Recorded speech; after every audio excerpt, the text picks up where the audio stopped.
Hi guys, my name is Chandrashekhar बरोला और मेरा number है 9899123008। और हम पढ़ रहे थे इंफॉर्मेशन सिस्टम ऑडिट। और इंफॉर्मेशन सिस्टम ऑडिट में हम जो है कंटिजेंसी प्लान डेवलपमेंट पढ़ रहे थे। और इसमें हमने कंपोनेंट्स ऑफ प्लान के बारे में पढ़ा था। हमने ये पढ़ा था कि कंपोनेंट होते हैं और कंपोनेंट को अगर हम मिला दें तो प्लान बन जाएगा। उसके बाद हम different type of contingency plan के बारे में हमने पढ़ा था। उसके बाद इंश्योरेंस के बारे में पढ़ा था और हमने ये जाना था कि कुछ कंपनी होती हैं, कुछ स्पेसिफिक इंश्योरेंस के बारे में पढ़ा था, जैसे equipment, extra equipment coverage, data reconstruction, specialized equipment coverage, valuable paper and records insurance. तो हमने ये जाना था कि बहुत सारे इंश्योरेंस हैं जिसमें कुछ टेलर मेड इंश्योरेंस है, कुछ वेस्टर्न कंट्रीज़ में अवेलेबल है। मोस्टली जो इंश्योरेंस के बारे में हमारी स्टडी ने बताया था वो ये बताया था कि उन इंश्योरेंस के बारे में बताया था जो वेस्टर्न कंट्रीज़ में अवेलेबल हैं, जो इंडिया में अभी नहीं आए हैं। तो लेकिन फिर भी हमने उसको पढ़ा था, समझा था, क्योंकि इंडियन पर्सपेक्टिव से हमें समझ में आ जाएगा कि ये इंश्योरेंस हम ले सकते हैं, क्योंकि इंडिया में भी वो टेलर मेड इंश्योरेंस के रूप में अवेलेबल हैं। मतलब अगर मान लिया सपोज आप किसी कंपनी को अप्रोच करोगे और एक पर्टिकुलर टाइप का इंश्योरेंस चाहोगे तो आपको उस कंपनी के हेडक्वार्टर्स से कनेक्ट करना पड़ेगा और वहाँ पर वो स्पेशलाइज्ड इंश्योरेंस आपको मिल जाएगा। इंश्योरेंस एजेंट जो है, अच्छा इंश्योरेंस एजेंट है, अपने हेडक्वार्टर्स में जाकर उससे बात करके और फिर उसके बाद उसको कस्टमाइज़ करके आपके लिए वो इंश्योरेंस अवेलेबल करा देगा। लेकिन वो इंश्योरेंस का ऑब्वियसली कॉस्ट थोड़ा सा हाई होगा, प्रीमियम हाई होगा, कई बार double times, triple times, 4 times होता है। जब नॉर्मल हो जाता है इंश्योरेंस तो उसमें क्या होता है कि कॉस्ट कम आ जाती है, क्योंकि इंश्योरेंस कंपनी का रिस्क कम हो जाता है। क्योंकि जितने स्पेशलाइज्ड इंश्योरेंस होगा वहाँ पर रिस्क उतना हायर होगा। स्पेशलाइज्ड आदमी इंश्योरेंस ले ही इसलिए रहा है, उतना मत्थामारी इसीलिए कर रहा है क्योंकि उसको कहा गया है उसे लेने के लिए और रिस्क समझा गया है। तो रिस्क ऑटोमेटिकली जब आप स्पेशलाइज्ड इंश्योरेंस लोगे तो इंश्योरेंस कंपनी ये कहेगी रिस्क हाई है, और अगर वो रिस्क हाई है ये मान के चलेगी तो इंश्योरेंस प्रीमियम ज़्यादा होगा। लेकिन हम डिफरेंट टाइप ऑफ इंश्योरेंस के बारे में पढ़ा। अब हम पढ़ेंगे continuity plan organization and implementation. ये हमारा अगला टॉपिक है हमारी स्टडी में। तो ये पर्टिकुलर जो कंटिन्यूटी प्लान ऑर्गेनाइजेशन और इम्प्लीमेंटेशन असल में जो है वो हमारे रिकवरी प्लान के बारे में बताता है। हमारे ये बताता है कि रिकवरी प्लान जो है कुछ एक्शंस रिकवरी प्लान के होने चाहिए ताकि क्रिटिकल एप्लीकेशंस और उसके एसोसिएटेड रिसोर्सेज को रिकवर किया जाए और रिस्टोर किया जाए। तो ये कुछ एक्टिविटीज़ स्पेल आउट करता है कि किस तरह से आईटी फंक्शंस को रीलोकेट किया जा सकता है नई साइट्स पर, या अगर पुरानी साइट्स पर है तो उसे कैसे रिस्टोर किया जा सकता है। कहने का मतलब ये है जो ये टॉपिक जो है हमारी स्टडी में दिया हुआ है कंटिन्यूटी प्लान ऑर्गेनाइजेशन इम्प्लीमेंटेशन, ये एग्जॉस्टिव डिटेल्स बताता है किसी कंटिन्यूटी प्लान के। ये बताता है क्या क्या चीज़ें होनी चाहिए किसी, अगर मान लिया सपोज कंटिन्यूटी प्लान आप बनाना चालू करो, आप ऑडिटर हो, आपको रिस्पॉन्सिबिलिटी तो वैसे ऑडिट करने की, लेकिन सपोज आपको बनाने के लिए रिस्पॉन्सिबिलिटी दी गई तो आप उस कंटिन्यूटी प्लान को किस तरह से बनाओगे, उसमें क्या क्या चीज़ें होनी चाहिए ये तो आपको पता होना चाहिए। तभी तो लोगों को पता चलेगा कि स्टैंडर्डाइज कंटिन्यूटी प्लान आपके पास आ गया है। अब अगर मान लिया सपोज स्टैंडर्डाइज कंटिन्यूटी प्लान जो है, या फिर आप ऑडिट करने जा रहे हो एक पर्टिकुलर कंटिन्यूटी प्लान का, तो आपको ये पता होना चाहिए ये कंपोनेंट्स उसमें होने चाहिए। तो हमारी स्टडी ये बोलती है कि सबसे पहले तो उसमें जनरल इन्फॉर्मेशन होनी चाहिए। अब जनरल इन्फॉर्मेशन में क्या इन्फॉर्मेशन होनी चाहिए? सबसे पहले ऑर्गेनाइजेशन की इन्फॉर्मेशन होनी चाहिए। मतलब किसी कंपनी का एक कंटिन्यूटी प्लान है तो उसमें ऑर्गेनाइजेशन के बारे में इन्फॉर्मेशन होनी चाहिए, ताकि इंटरनल एम्प्लॉई जो नया ज्वाइंट एम्प्लॉई है उसको पता चल जाए कि ऑर्गेनाइजेशन क्या है, और अगर कोई ऑडिटर आ रहा है उसको पता चल जाए कि ऑर्गेनाइजेशन क्या है, क्योंकि वो डॉक्यूमेंटेशन मांगेगा। ऑडिटर कहेगा भाई डॉक्यूमेंटेशन लेकर आओ, कंटिन्यूटी प्लान का डॉक्यूमेंटेशन लेकर आओ। उसमें जनरल इन्फॉर्मेशन होना बहुत जरूरी है, और सबसे पहली इन्फॉर्मेशन जो होगी वो ऑर्गेनाइजेशन की होगी। दूसरा, जनरल इन्फॉर्मेशन में रिकवरी शेड्यूल्स होंगे। रिकवरी शेड्यूल्स बहुत इंपॉर्टेंट है, क्योंकि रिकवरी शेड्यूल्स वो टाइम टेबल है जिस पीरियड में रिकवरी करनी है। क्योंकि कई जगह वो टाइम टेबल लंबा हो सकता है, कई जगह वो टाइम टेबल शॉर्ट हो सकता है। फॉर एग्जांपल अगर अपोलो के हॉस्पिटल में एक हार्ट पेशेंट का एक डॉक्टर उसका हार्ट का ऑपरेशन कर रहा है और मान लिया डिजास्टर स्ट्रक कर गया, तो भाई साहब वहाँ 2 मिनट भी अगर उसका हाथ इधर से उधर हिल गया तो वो आदमी उसी समय मर जाएगा। तो वहाँ पर रिकवरी शेड्यूल इंस्टेंट होना चाहिए। और अगर मान लिया बैंक है, अगर कोई एटीएम हो गया, अगर 3-4 घंटे एटीएम नहीं चला, हम देखते हैं तो कोई प्रॉब्लम नहीं। लेकिन अगर मान लिया सपोज 3-4 घंटे से ज़्यादा हो गया तो प्रॉब्लम है। एटीएम 3-4 घंटे से ज़्यादा बंद नहीं होना चाहिए। लेकिन अगर सीरीज़ ऑफ एटीएम है, शहर के एटीएम बंद हो गए, तो वो ऐसा नहीं होना चाहिए। ये इस तरह की सिचुएशन तो 5 मिनट, 10 मिनट, 15 मिनट से ज़्यादा नहीं होनी चाहिए। और अगर रीजन के एटीएम्स बंद हो गए, या पूरे यूपी स्टेट के एटीएम डाउन हो गए, या फिर कंट्री के एटीएम डाउन हो गए, तो फिर तो प्रॉब्लम है। तो एक पर्टिकुलर रिकवरी शेड्यूल होना चाहिए, इतने टाइम पर रिकवरी है, और क्रिस्टल क्लियर रिकवरी शेड्यूल होना चाहिए, क्योंकि उसी रिकवरी शेड्यूल से पता चलेगा कि कितने टाइम पर कौन से सिस्टम को रिकवर करना है, क्योंकि वही प्रायोरिटी की तरह काम करेगा, वही गीता या कुरान या बाइबल की तरह काम करेगा कि भाई ये है, इतने टाइम पर रिकवर होना है, ये पीरियड है हमारी रिकवरी का, इतना पीरियड। और वो कैसे होगा, पहले हम रिस्क असेसमेंट जो पढ़ चुके हैं, रिस्क असेसमेंट और बाकी सारी चीज़ करके फिर हम वो बनाएंगे कि कितने क्या रिकवरी शेड्यूल होना चाहिए। रिकवरी शेड्यूल कॉस्ट इफेक्टिव भी होना चाहिए, और ऐसा होना चाहिए कि बिजनेस की इमेज पर कोई असर ना पड़े, बिजनेस के जो कंपनी है उसके बिजनेस पर कोई असर ना पड़े। तो इस हिसाब से रिकवरी शेड्यूल बनाएंगे। रिकवरी शेड्यूल बहुत इंपॉर्टेंट होगा। रिकवरी शेड्यूल ऑर्गेनाइजेशन की फिलॉसफी बताएगा कितने समय में, कितने पीरियड में रिकवर होना है, और वो क्रिस्टल क्लियर होना चाहिए, हर सिस्टम के लिए होना चाहिए। तो एक जनरल इन्फॉर्मेशन होनी चाहिए क्रिटिकल सिस्टम्स के लिए क्या रिकवरी शेड्यूल होगा, और बाकी सिस्टम्स के लिए। उसके बाद डिजास्टर नोटिफिकेशन प्रोसीजर्स होनी चाहिए। डिजास्टर नोटिफिकेशन, डिजास्टर हो गया, नोटिफाई ही नहीं हुए, जो आदमी आपने सारा तामझाम क्रिएट कर रखा है लेकिन उन्होंने नोटिफाई नहीं किया। सब कॉफ़ी हाउस में बैठकर कॉफ़ी पी रहे हैं, कोई छुट्टी में है, कोई ऑफिस के बाहर गया हुआ है, कोई पर्टिकुलर ड्यूटी में है, कोई आग लग रही है 3rd फ्लोर में, कोई आराम से 1st फ्लोर में बैठा हुआ, टॉयलेट में बैठा हुआ है, उसका पेट खराब है आज की डेट में, वो टॉयलेट में बैठा हुआ है। या कोई बंदा आराम से 2nd फ्लोर में प्रेजेंटेशन दे रहा है। तो रिकवरी नोटिफिकेशन किस तरीके से इशू होगा, ताकि सारे लोगों को पता चल जाए कि डिजास्टर हो गया, ताकि सारे लोग जो ऑर्गेनाइजेशन बाहर हों अंदर हों, हर तरफ से कोऑर्डिनेशन स्टार्ट हो जाए। तो डिजास्टर नोटिफिकेशन प्रोसीजर्स होने चाहिए। डैमेज असेसमेंट प्रोसीजर्स होने चाहिए कि कैसे डैमेज असेसमेंट होगी, भाई क्या क्राइटेरिया होगी डैमेज का, ये होना चाहिए। उसके बाद स्कोप होगा, हर जगह स्कोप होता है, इसी तरीके से यहाँ भी स्कोप होगा। स्कोप क्या करेगा, इश्यूज, सिचुएशन और कंडीशंस एड्रेस करेगा कि भाई क्या इश्यूज हैं, क्या सिचुएशंस हैं, क्या कंडीशंस हैं। तो ये टारगेट सिस्टम और लोकेशंस आइडेंटिफाई करेगा। अगर मान लीजिए सपोज कंटिजेंसी प्लान है और अगर बहुत सारे मल्टीपल लोकेशंस हैं तो वो टारगेट लोकेशंस आइडेंटिफाई करेगा। अगर मान लीजिए सपोज एक बहुत ही डिस्ट्रीब्यूटेड सिस्टम है तो हो सकता है आपका डेटाबेस, सेंट्रलाइज डेटाबेस एक पर्टिकुलर जगह पर पड़ा हो, तो वो टारगेट डेटाबेस क्रिटिकल माना जाएगा और उसकी रिकवरी बहुत इंपॉर्टेंट माना जाएगी। तो ये स्कोप जो है डिटरमाइन करेगा भाई ये टारगेट डेटाबेस है, ये टारगेट रिकवरी साइट है। अगर यहाँ पर ऐसा ऐसा हो गया तो डिजास्टर मान लिया जाएगा, और डिजास्टर हो जाएगा तो यहाँ पर रिकवरी करनी पड़ेगी, और ये रिकवरी इतने पीरियड में होगी, शेड्यूल के साथ सारी चीज़ें होनी चाहिए। अब इसमें क्या होता है कि कई बार शॉर्ट टर्म डिस्ट्रप्शन हो जाते हैं, जैसे कोई एटीएम 2-4 घंटे के लिए बंद हो गया। अब आके दिल्ली में एक पर्टिकुलर छोटी सी जगह पर 3 घंटे सिस्टम डाउन हुआ। अब वहाँ वो डिजास्टर नहीं हुआ, वहाँ पर डिजास्टर नोटिफिकेशन नहीं देना है। डिजास्टर नोटिफिकेशन दोगे तो सिस्टम ओवर टाइम काम करने लगेगा, मैसिव कॉस्ट इनकर होने लगेगी। डिजास्टर का मतलब ये है फायर फाइटिंग सिचुएशन होगी, जैसे आर्मी है, आर्मी बॉर्डर में है, जैसे हिंदुस्तान पाकिस्तान बॉर्डर है, तो वहाँ पर कभी कभी बॉर्डर से गोली चलने लगती है, तो एक आध हिंदुस्तानी सैनिक मारा जाता है, अनफॉर्चुनेट है, एक आध पाकिस्तानी सैनिक मारा जाता है, तो वो डिजास्टर नहीं माना जाता है क्योंकि वो रोज़मर्रा की सिचुएशन में रोज़मर्रा होता है। लेकिन चाइनीज़ बॉर्डर में ऐसा नहीं होता है। चाइनीज़ बॉर्डर में गोलाबारी नहीं होती है, वहाँ पर बंदूकें नहीं दिखाई जाती एक दूसरे को। वहाँ पर एक आदमी मर गया, बॉर्डर से फायरिंग होगी चाइनीज़ ने, तो वो सिचुएशन पूरी सीना सतर्क हो जाएगी। वो सिचुएशन मतलब डिजास्टर की डेफिनेशन अलग अलग हो गई, फिर चाइनीज़ बॉर्डर के लिए अलग होगी, पाकिस्तानी बॉर्डर के लिए अलग होगी। पाकिस्तानी बॉर्डर में हमला हुआ, 20 इधर मरे 20 उधर मरे, डिजास्टर नहीं हुआ, ये तो रोज़ का काम। लेकिन चाइनीज़ में ऐसा नहीं होता है। चाइनीज़ हमारे बॉर्डर के अंदर आ जाते हैं, काफ़ी अंदर तक आ जाते हैं, लेकिन अगर उनके पास जाओ और उनको हमारे सैनिक उधर की तरफ उनको बोलते हैं कि भाई ये नेगेटिव हो रहा है, तो वो धीरे धीरे वापस भी हो जाते हैं। मतलब वहाँ लड़ाई नहीं आती, हाथापाई की भी नौबत नहीं आती है।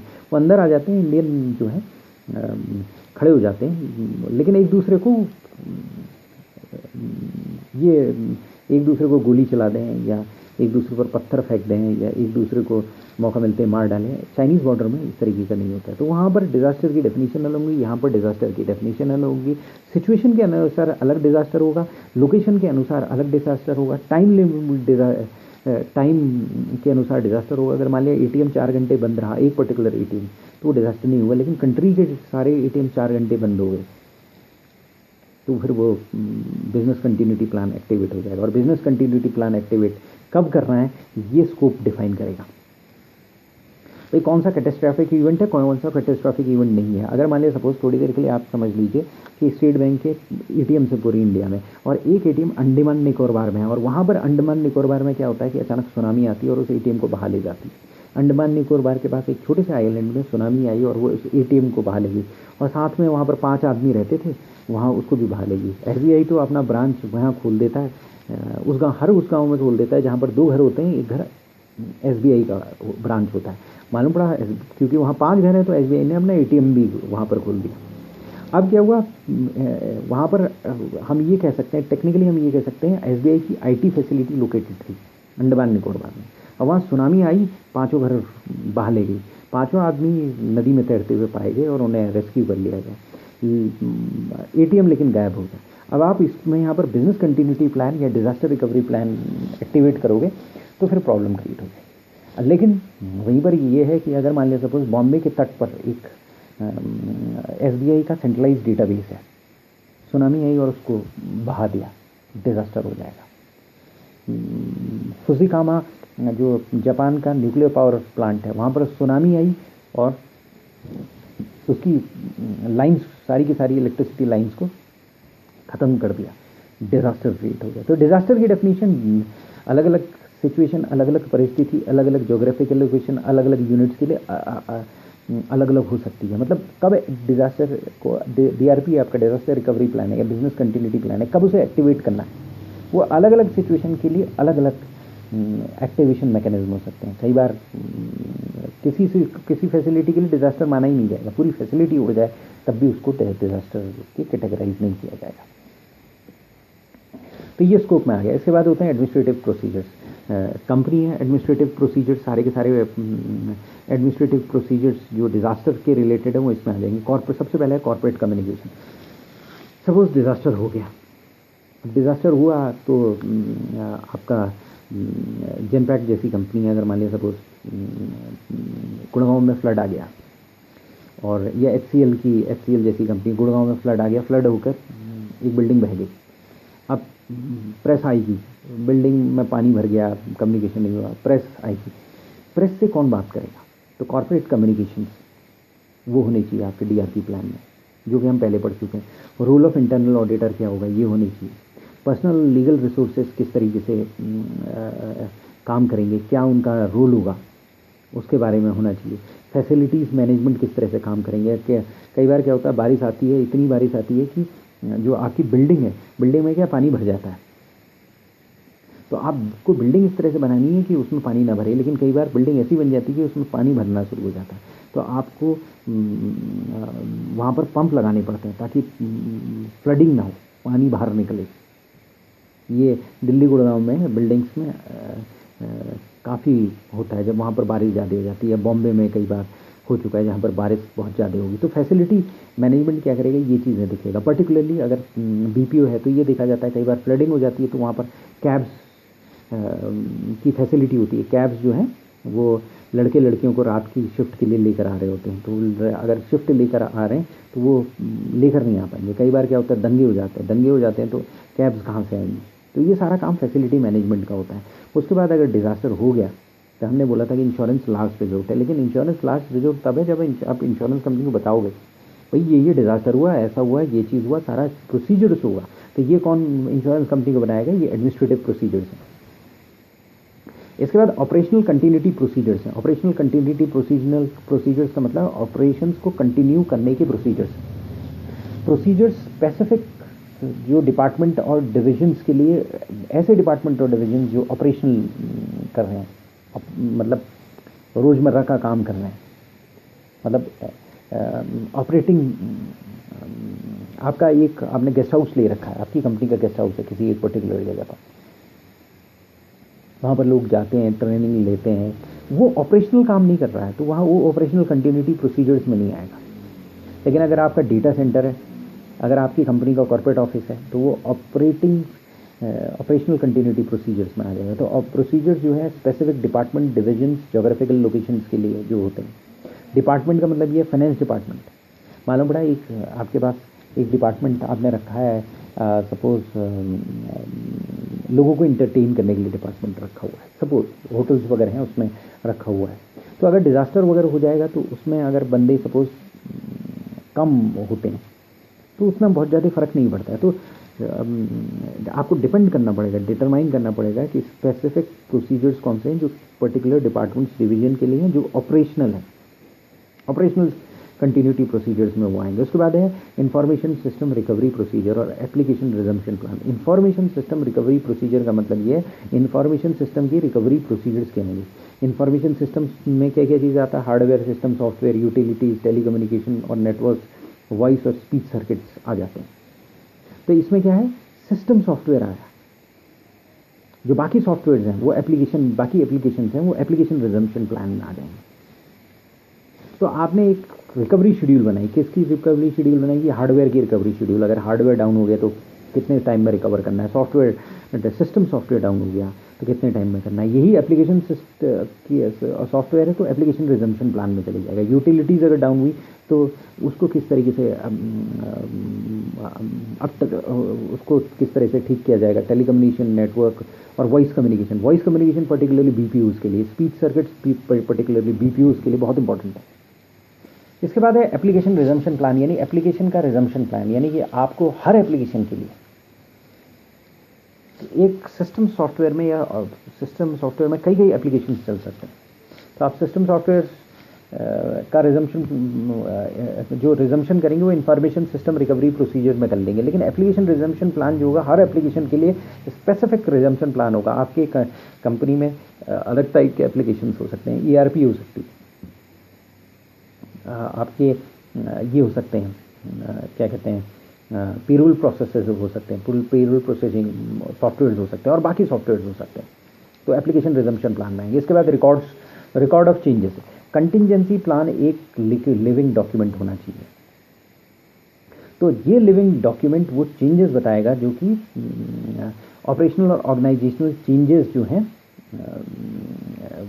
इसमें अगर कोई चेंज हुआ है तो वो रिफ्लेक्ट होना बहुत ज़रूरी है। हमने चेंजेस के बारे में पहले ही पढ़ चुके हैं, चेंज मैनेजमेंट के बारे में हम पहले ही पढ़ चुके हैं, काफ़ी बार चेंज मैनेजमेंट के बारे में एम्फसाइज किया जा चुका है। तो रिकॉर्ड्स ऑफ चेंजेस होने चाहिए, यानी कि चेंज का रिकॉर्ड होना चाहिए। कहने का मतलब ये, अगर कोई प्लान में मॉडिफिकेशन किया गया है तो उसका रिकॉर्ड होना चाहिए।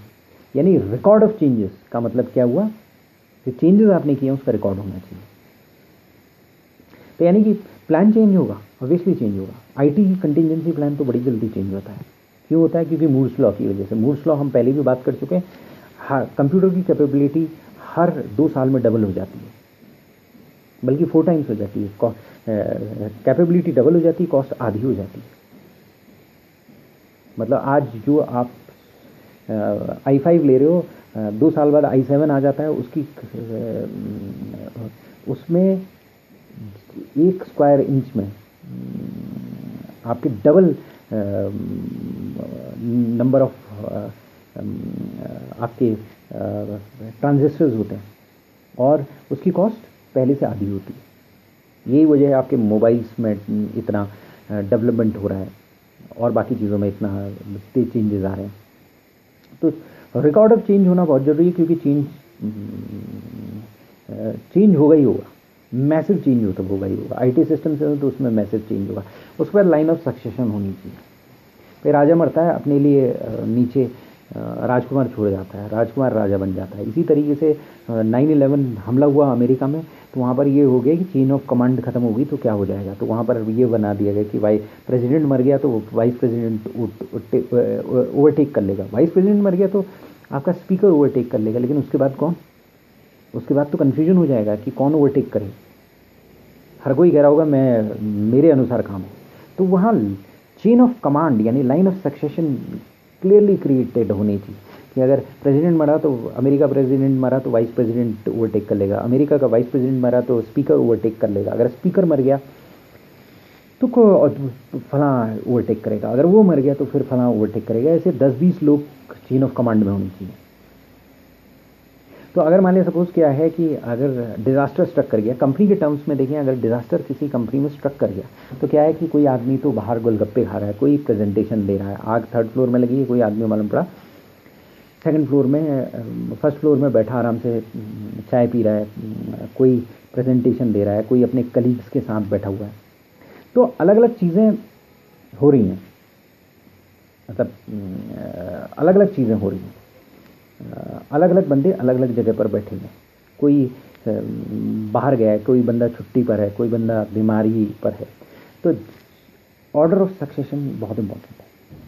अगर बंदा नहीं अवेलेबल है तो कौन बंदा ओवरटेक करेगा, किस बंदे की रिस्पॉन्सिबिलिटी हो जाएगी कंटिजेंसी प्लान को एग्जीक्यूट करने के लिए अगर डेजिग्नेटेड पर्सन अनअवेलेबल है या किसी वजह से अनेबल है, उसको करने के में अक्षम है। और अगर किस तरीके से उन्हें नोटिफाई किया जाएगा, बंदों को नोटिफाई किया जाएगा, सारे बंदों को। और अगर बंदे नहीं मिले, अगर बंदे अवेलेबल नहीं है, ऑफिस प्रोमाइसेस या रिलेवेंट जगह पर अवेलेबल नहीं है जहाँ पर बिजनेस कंटिन्यूटी प्लान को ओवरटेक करना है, तो वो कौन कौन बंदे उस टाइम पर उस प्लान को आगे ले जाएंगे, ये लाइन ऑफ सक्सेशन कहलाया जाएगा। इसके बाद रिस्पॉन्सिबिलिटीज़ हैं। रिस्पॉन्सिबिलिटीज़ बहुत इंपॉर्टेंट है। रिस्पॉन्सिबिलिटीज़ लाइन ऑफ सक्सेशन का ही पार्ट है। लाइन ऑफ सक्सेशन तो क्या है, टॉप मतलब लेवल चीज़ों के लिए क्या है, टॉप मैनेजमेंट अवेलेबल हो, टॉप लोग अवेलेबल हों ताकि प्लान को इनिशिएट किया जा सके, कहीं कोई कन्फ्यूजन ना हो, डेजिग्नेटेड व्यक्ति प्लान को एग्जीक्यूट कर ले। क्योंकि अगर मान लीजिए सपोज ग्रे एरिया है, आपको पता ही नहीं कि बीसीपी एक्टिवेट करनी है कि नहीं करनी, क्योंकि गलत बीसीपी एक्टिवेट की तो बहुत सारी कॉस्ट इन्वॉल्व हो जाएगी, ऑर्गेनाइजेशन में हंगामा हो जाएगा। तो अगर अगर डिज़ास्टर नहीं हुआ, आपने बीसीपी या डीआरपी एक्टिवेट कर दी, तो हो सकता है मैसिव कॉस्ट इनकर हो जाए। और अगर आपने नहीं की तो भी प्रॉब्लम हो सकती है। तो राइट टाइम पर डीआरपी एक्टिवेट करना राइट बंदे की रिस्पॉन्सिबिलिटी होनी चाहिए, वो बंदा जो है उसको एक्टिवेट करे। एक्टिवेट करते ही अगर मान लीजिए वो बंदा अवेलेबल नहीं है तो लाइन ऑफ सक्सेशन उसे एक्टिवेट करेगा। एक बार एक्टिवेट हो गया तो रिस्पॉन्सिबिलिटी मैट्रिक्स होना चाहिए। रिस्पॉन्सिबिलिटी मैट्रिक्स का मतलब ये है रिस्पॉन्सिबिलिटी, एक रिस्पॉन्सिबिलिटी का सेक्शन होना चाहिए कंटिन्यूटी प्लान में। कंटिन्यूटी प्लान में आपकी रिस्पॉन्सिबिलिटी का सेक्शन होना बहुत ज़रूरी है, क्योंकि क्लियर कट रिस्पॉन्सिबिलिटी होनी चाहिए, ओवरऑल स्ट्रक्चर होना चाहिए कंटिजेंसी टीम का, उसमें हायरार्की कोऑर्डिनेशन होना चाहिए, ओवरऑल रूल्स पता होनी चाहिए टीम मेंबर्स की और उनकी रिस्पॉन्सिबिलिटी क्या है कंटिजेंसी सिचुएशन में। टीम और टीम मेंबर डेजिग्नेटेड होनी चाहिए स्पेसिफिक रिस्पॉन्स के लिए, रिकवरी रूल्स के लिए, और रूल्स असाइन होने चाहिए टीम पोजीशन के लिए। जनरली कहने का मतलब ये है कि रोल्स टीम पोजीशन के लिए असाइन होनी चाहिए। ये नहीं है कि आपने कहा ये रोल जो है चंद्रशेखर बरोला का है, आपने बोला है कि ये रोल फला डेजिग्नेशन का है। सपोज चंद्रशेखर बरोला मैनेजर है किसी कंपनी में, तो ये रोल मैनेजर का है। तो अगर चंद्रशेखर बरोला कंपनी से रिज़ाइन कर देता है या अनअवेलेबल होता है तो एक्टिंग मैनेजर वो काम कर सकता है, जो उसका एक्टिंग मैनेजर है वो काम कर सकता है। तो रूल्स जो आपके रूल्स हैं वो टीम पोजीशन के साथ सिंक्रोनाइज्ड होने चाहिए, यानी रूल्स है तो टीम पोजीशन के साथ वो सिंक्रोनाइज्ड होने चाहिए। क्योंकि टीम पोजीशन के साथ सिंक्रोनाइज हो गए तो उसमें क्या है कि अगर बंदे ने रिज़ाइन कर दिया, दूसरा बंदा आया, तो आपको बीसीपी में वो नेम्स चेंज करने की ज़रूरत नहीं है, वहाँ पर रूल्स आपने लिखे हैं, रूल्स लिखे हैं। और उसके साथ ही साथ अगर वो बंदा अवेलेबल नहीं है, छुट्टी में है, तो एक्टिंग मैनेजर कौन है, वो उसके रूल्स को एज्यूम कर लेगा। तो आप टीम मैनेजर को रोल्स से लिस्ट करोगे तो इससे क्या होगा कि क्लैरिटी रहेगी, और दूसरा क्या है नंबर ऑफ चेंजेस कम हो जाएंगे डॉक्यूमेंटेशन में। डॉक्यूमेंटेशन एक परपेचुअल डॉक्यूमेंट के रूप में रहेगा। तो कंटिजेंसी प्लान क्या है, टेक्निकल कैपेबिलिटीज़ को डॉक्यूमेंट करेगा। कंटिजेंसी प्लान उसके अलावा क्या है कि ऑर्गेनाइजेशन के रिक्वायरमेंट के अनुसार टेलर्ड होना चाहिए, ऑब्जेक्टिव्स के अनुसार टेलर होना चाहिए। ऑब्जेक्टिव गोल कॉन्ग्रुएंस होना चाहिए, ऑर्गेनाइजेशन के गोल्स के साथ मीट आउट करना चाहिए। और प्लान में फ्लेक्सिबिलिटी भी होनी चाहिए, एक लेवल ऑफ फ्लेक्सिबिलिटी भी होनी चाहिए प्लान में। जितनी ज़्यादा डिटेल्स होंगी प्लान में, एक लेवल ऑफ डिटेल तो होनी चाहिए, लेकिन एक लेवल से ज़्यादा डिटेल हो जाएगी तो बहुत ज़्यादा ब्यूरोक्रेटिक हो जाएगा प्लान, और प्लान उतनी चल नहीं पाएगा। असल में क्या है कि जो आपका इस तरह की सिचुएशंस होती हैं, वॉर लाइक सिचुएशंस होती हैं, जो डिजास्टर्स लाइक सिचुएशन होती हैं या मिलिट्री लाइक सिचुएशंस होती हैं, उसमें इंटेलिजेंस की बहुत इंपॉर्टेंट होती है। उस चीज़ को प्रोसीजर्स में बहुत एक लेवल से अधिक बांधा नहीं जा सकता।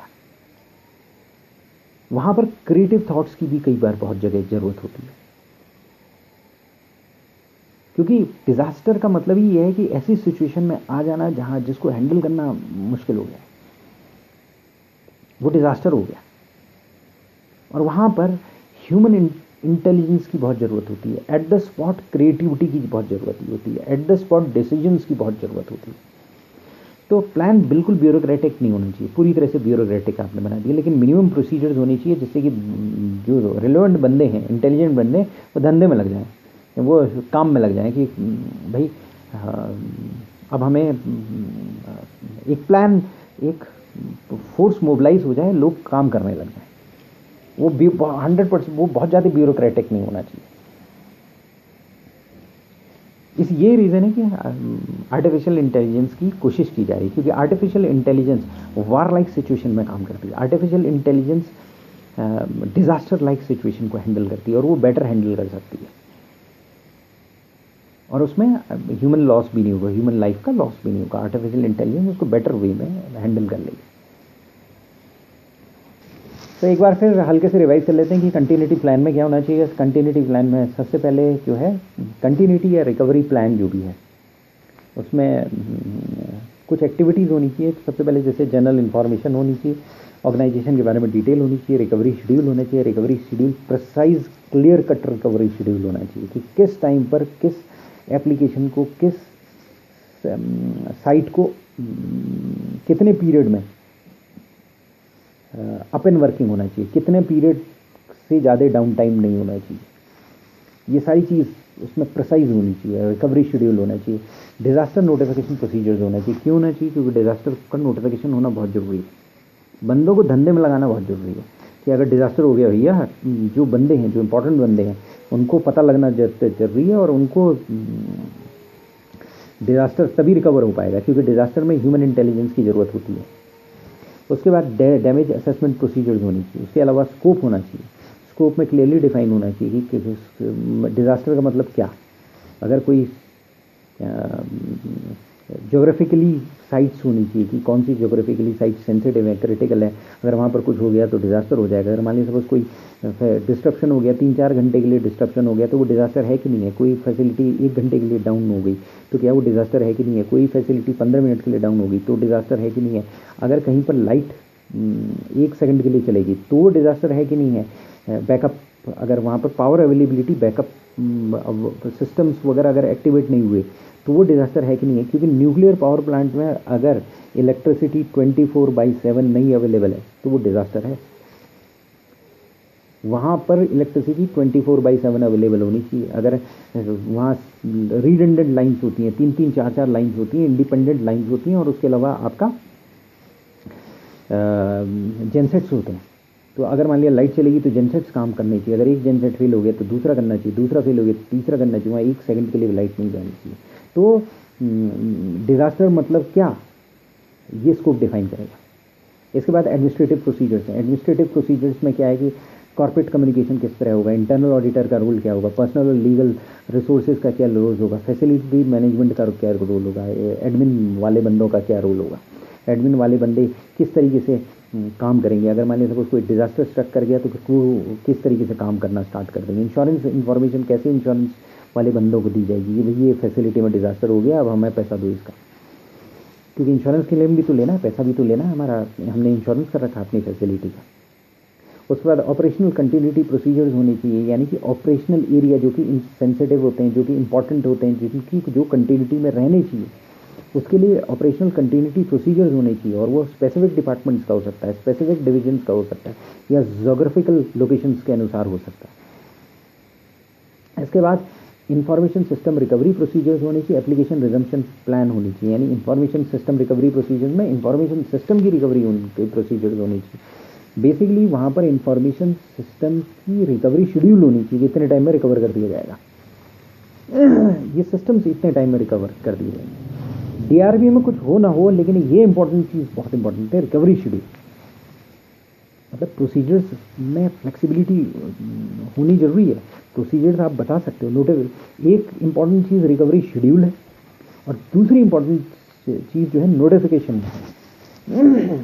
नोटिफिकेशन होना, रिकवरी शेड्यूल होना, ये तो बाइबल है, ये समझ लो, गीता है आपकी डिजास्टर रिकवरी प्लान की। ये दोनों चीज़ होना बहुत ज़रूरी है।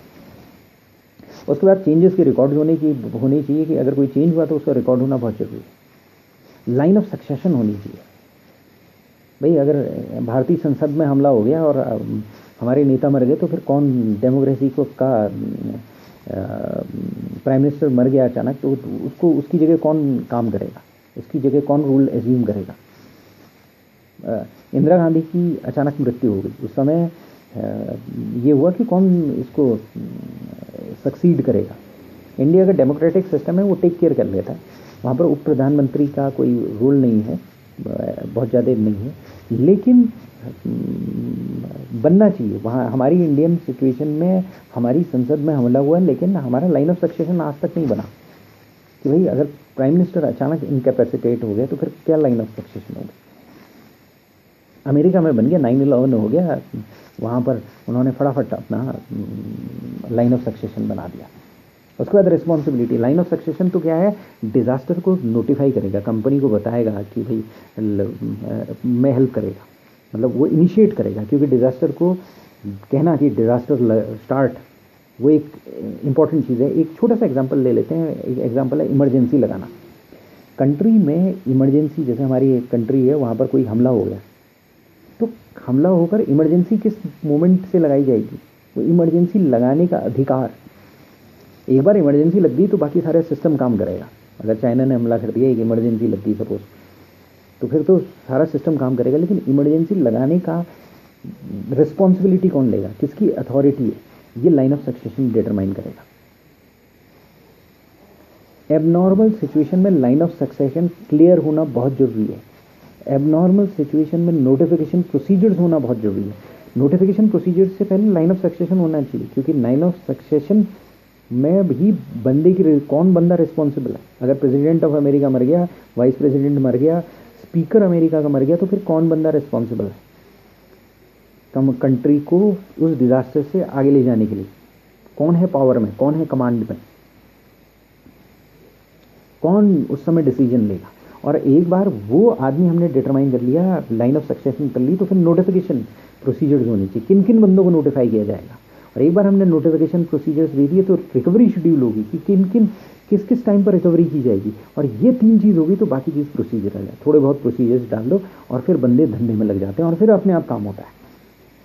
मतलब रिपोर्टिंग होने लगती है, जो टॉप आदमी है उसके पास रिपोर्टिंग होने लगती है, उसके चारों तरफ ब्लैक कैट कमांडोज आ जाते हैं, या उसके चारों तरफ नेवी सील्स आ जाते हैं। अमेरिका में जो नेवी सील्स हैं वो इंडिया के ब्लैक कैट कमांडो की तरह हैं, चारों तरफ नेवी सील्स आ जाते हैं, उसको प्रोटेक्ट कर दिया जाता है, उसको बंकर में रख दिया जाता है, उस बंदे को सेपरेट लोकेशन में, और बात होने लगती है, रिपोर्टिंग होने लगती है, नोटिफिकेशन प्रोसीजर्स चल जाते हैं, और फिर रिकवरी शेड्यूल सामने आ जाता है कि भाई इतने टाइम में रिकवर करना है, और उतने टाइम में रिकवरी हो जाती है।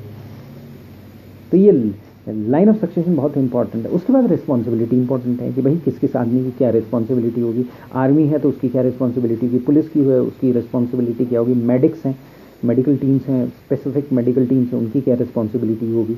ये कंट्री के पर्सपेक्टिव में मैं बात कर रहा हूँ। अगर ऑर्गेनाइजेशन के पर्सपेक्टिव में है तो अलग अलग आदमी की रिस्पॉन्सिबिलिटी अलग अलग सिचुएशन में अलग अलग होगी, फायर में अलग होगी, साइक्लोन में अलग होगी, अर्थक्वेक में अलग होगी।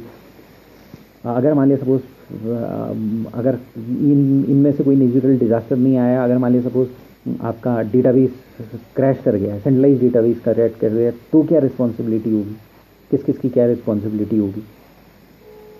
तो ये रिस्पॉन्सिबिलिटी मैट्रिक्स होना बहुत जरूरी है। उसके बाद सबसे इंपॉर्टेंट चीज़, ये सारी चीज़ हम डॉक्यूमेंट करेंगे तो वो रिस्पॉन्सिबिलिटी रूल्स के साथ अटैच होनी चाहिए, आदमी के नाम के साथ अटैच नहीं होनी चाहिए।